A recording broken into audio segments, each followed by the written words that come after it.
we're just preparing to get your thoughts and comments on the issues we've been discussing so far. Throughout yesterday, and even with Professor Bokme's response, the posture of government has come to play. For you as a citizen, how do you feel about how government is handling all of this? We've also been talking about the premixed fuel issue and what our investigations have uncovered about a cartel of persons linked to government hoarding the commodity and making it difficult for fisher folk, especially in the central and Volta regions, to access the commodity. Well, before we bring you that, university students have started choosing which lecture to attend because, I mean, this is a measure of cutting down cost of transportation. For many of them who do not reside on campus, this is the only buffer against the frequent hikes in transport fares. Manuel Kranting has our latest edition of the Joy Living Standard series.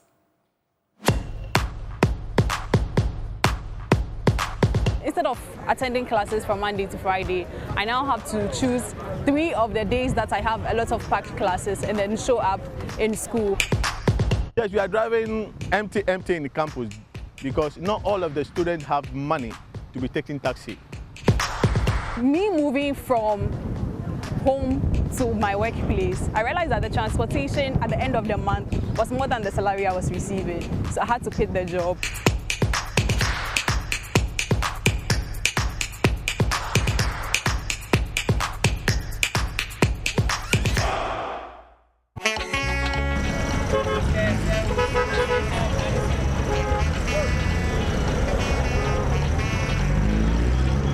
It's rush hour Monday evening, and at the Legon bus stop, it's a hustle as conductors scramble for passengers.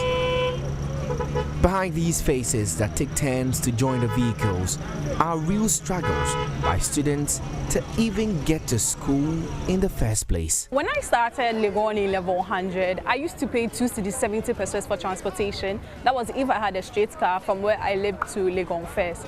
Fast forward, it moved to 3 cedis, then 4 cedis. In fact, at the beginning of the year, transportation from where I lived to Legon was 5 cedis 50 pesos. But currently, I have to pay 8 cedis 50 pesos to get to Legon every day. And that is too much for me. Inside the university's campus, I meet final year consumer science student Nana Abena Grant. She, like many of her non-resident mates, are now rationing their class attendance, cherry-picking which lectures they can miss. My first year, I had classes from Monday to Friday, and I made sure that I attended all my classes because it was important for me to be present in class and for that to reflect on my grades. But fast forward 3rd year and now in my final year, I have to find ways to cut costs. So instead of attending classes from Monday to Friday, I now have to choose 3 of the days that I have a lot of packed classes and then show up in school. As much as I want to be present in class from Monday to Friday, because of the economic situation, I cannot. It's not an option for me. I used to work to support myself in school. And then this year, the prices of transportation just kept increasing because of course, the hike in fuel prices. Now, comparing me moving from home to my workplace, I realized that the transportation at the end of the month was more than the salary I was receiving, so I had to quit the job. Nana Abena's grades are now at stake.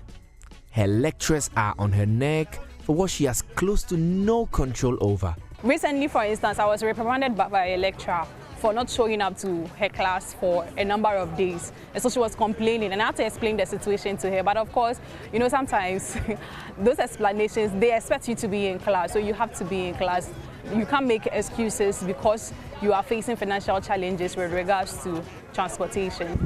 When you're in your first year, you are eager to show your parents your grades. So once you check your MIS web and then you made the grades, the A's and the B's are flowing, you're in a hurry, you're in a haste to show it to your parents. Oh, look at this, look at that. But now if they ask you, like, oh, the lecturers have not released the results yet. That's what the song we are singing now. The grades have moved from A, B to a C now, and you know that you can do better, given the conducive environment and the circumstances, you can do better. But because you have to, find your way around issues, have to work, and do this and that here and there. So the grades are not the best. Now what can you do?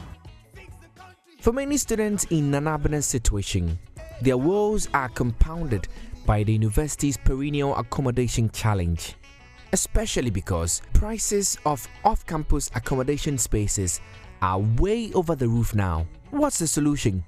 Patching. I couldn't get accommodation when the portal was opened, and I reached out to some of my friends to find out if they could help me out. And unfortunately, one of my SHS juniors was able to get accommodation in one of the halls. So he asked that I can come around and then stay with him. So he's the one I'm currently staying with. Kwame Adamu, not his real name, is in his third year at the university. Born and bred in the Upper East region, Kwame has no relatives in Accra. Kwame tells me how embarrassing it is to go through the university living literally under the care of friends. Right to do certain things in the room. You can't say certain things are going on and you can't contribute because you are not a legal member in the room, so you don't have that freedom to express yourself or to even do certain things that you want to do openly. You can't do it. So certain things, an issue occurs in the room, they try to look on you because you are the patient. Everything that is wrong, you are the one who are causing it because we are the legal members. We're not doing anything wrong. I remember one time he warned me and he told me that he will pack my things out of the room. I thought it was just a joke, and actually I came back from lectures one day and my things were found outside by the door, and I spoke to one of the legal members in the room. He said he brought me back in and said he will speak to the guy too. And the guy is in level 100 for that matter, and I'm in 300. And I really felt bad because the level 100 who just came and you are doing this to, if I was in SHS, I'll be your senior and you are doing this to me. But that's how it is. You have nothing to do because you're a pressure and you just have to go by it. After a very long day in class, many non-resident students at the University of Ghana, they come here to join public transport, or trotro as they call it, to find their way home. Well, the effect is a lot of the taxis on campus remain empty. During the increase of the petrol right now in campus, sometimes I used to have pity, sympathy for the students. Some of the students that don't have that much money. Maybe in class, some of them have 4 classes in a day, taking taxi in and out. For Volta Hall to Desbra is 8 CD that we used to charge, which is a little bit very expensive. Yes, we are driving empty in the campus because not all of the students have money to be taking taxi. Call it a problem of the economy spiraling through all corners of student life. Till the government fixes the situation, take it easy on university students you meet. They may just be another Nana Abena or Kwame Adamu. Manuel Cranting, Joy News, Accra.